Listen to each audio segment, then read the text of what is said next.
భూప్రపంచంలో అనేక మంది భక్తులు ఉన్నారు, అనేక మంది ప్రార్థనా పరులు ఉన్నారు, అనేక మంది క్రైస్తవులుగా పిలువబడుతున్నటువంటి వారు ఉన్నారు, అనేకులుగా దైవభక్తి కలిగినటువంటి వారు ఉన్నారు.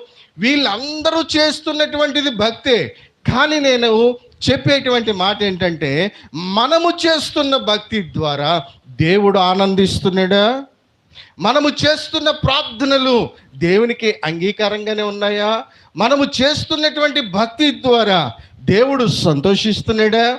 మనము చేసే ప్రార్థనలు దేవునికి అంగీకారయోగ్యంగా ఉన్నాయా? మనము చేసేటువంటి భక్తి దేవునికి ఇష్టానుసారమైనటువంటిదిగా ఉంటుందా? మనము చేసే ఆరాధన దేవుడు అంగీకరిస్తున్నాడా? ఇవన్నీ కూడా మనం వేసుకోవాల్సినటువంటి ప్రశ్నలు. హల్లెలూయా. అందుకనే పేతురు అంటాడు, పెదవులతో నన్ను ఘనపరుస్తారు కానీ మీ హృదయము